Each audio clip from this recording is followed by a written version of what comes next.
जियो sales associate JSA programme रो तालीम module को स्वागत।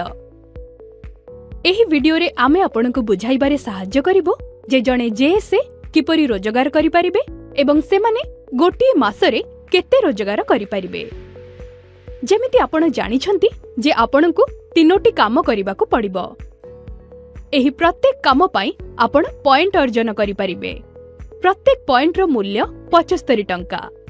आसंतु प्रथम कामरू आरंभ करिबा जहा हेउची होम रिचार्ज।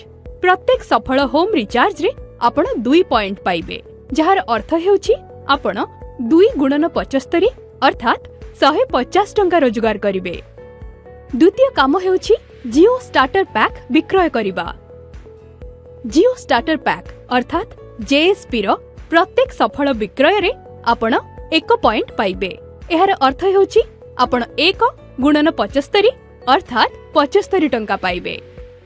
एबे तृतीय काम जहा हेउची जियो एयर फाइबर कनेक्शन रो बुकिंग। प्रत्येक सफल होम एयर फाइबर बुकिंग रे आपण 1 पॉइंट पाइबे, जहार अर्थ हेउची आपण 1 गुणन 75 अर्थात 75 टंका पाइबे। एबे आसंतु देखिबा आपण गोटी मासरे केते टंका रोजगार करि परिबे।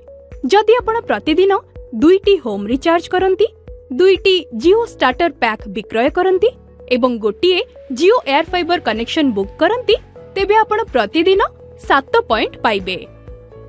जदि आपण मासरे 25 दिन काम करंती, तेबे आपण मोट 7 गुणन 25 अर्थात 175 पॉइंट संग्रह करिवे। तेणु गोटिए मासरे आपण 175 गुणन 75 टंका अर्थात 13,125 टंका अर्जन करिवे। सबुठारु भल कथा हेउची जे आपण गोटिए मासरे अर्जन करि परिबा पॉइंट उपरे कोनोसी सीमा नाही।